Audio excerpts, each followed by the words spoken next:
when I was a kid, I was just told one single thing by almost everyone around me was that to just stick to one field and let the world take over. Like, just be out there, stick to one field, work on it on multiples of years, and then one day you'll become an expert, and then people will recognize you as that one guy who does that one thing really well and is rich because of it. And I'll be very honest about that, man. Fuck that shit. Like, it is such a juvenile, less so a juvenile, such a bad way to live life. Like, you're telling me that I should just be one person and my whole identity should be this guy who does this one thing. It's so stupid when you think about it. Like, human beings did not evolve to be that way. Reality itself is just not, it's reality itself is not divided into subjects. The world is not divided as on its fundamental existential nature. The world is not divided into mathematics or poetry or science or art or music. Everything is just one thing. It is us humans who are creating these distinctions.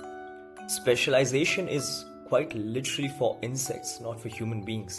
And I don't understand how most people don't really see it, or how most people are just content with the fact that they are just, they're just programmers. Now, I work in HR, I work in art, I work in music, I work in finance. I just don't get it. I just don't get how people can just live like that. What is the point of a life that is forcing you to be just one thing? And let's just not even get started about how inventions and innovation only happens at crossroads. Most people will not innovate. Most people who stick to one field will not ever innovate. They're not visionaries. And then they have the audacity to sit back and be looked down upon these innovators and be like, how the fuck did these people do that? No. They did it because they were able to map out things that other people could not see. And the reason they could do that was because they were polymaths. The only way to live life is through polymathism, is through being a man of Renaissance or being a woman of Renaissance. Like, it's just, that's how you can be a true human being. The true human spirit is not about being limited to one thing. It's about being so unabashedly yourself that you are a myriad of multiple things across the world. And I don't even want to get into the identity part.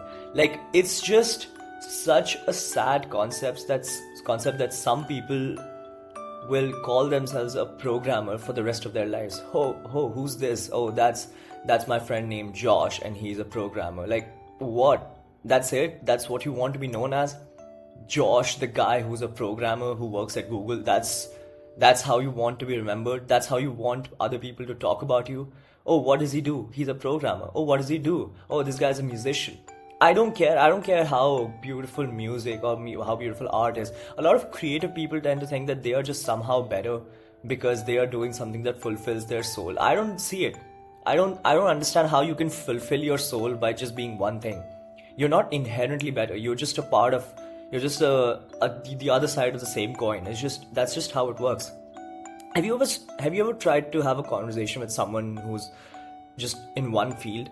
You can easily see the difference. Like, everyone around me in my real life just tells me that it's very easy to have a conversation with me, and that I make people feel nice when I'm around them, and that I can talk to anyone.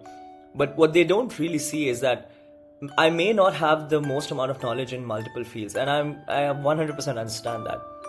But I also feel that the reason I am likable so much in the real world is because I genuinely have, at the very least, above beginner level knowledge in almost every field, and I know how to drive a conversation. That's because I have delved into multiple fields. That's just how I've been.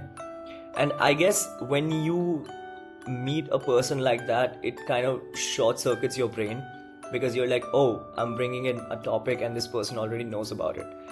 And of course, you're gonna like a person like that. You would find that person to be a lot more intellectually intriguing than most other people. It's not because they're somehow magically better. It's just because they just care. They care about so many subjects, which means that they have a caring attitude, which means they care about what you are saying as well. Polymathism is genuinely the only way you can actually go about life.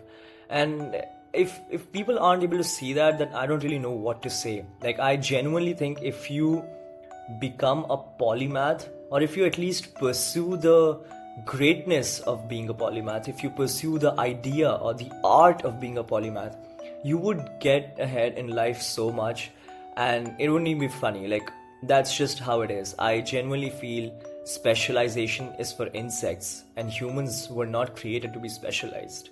We were created to fulfill every part of ourselves, and the human mind is far too complex for it to just study one thing for the rest of their life, or to just work in one field.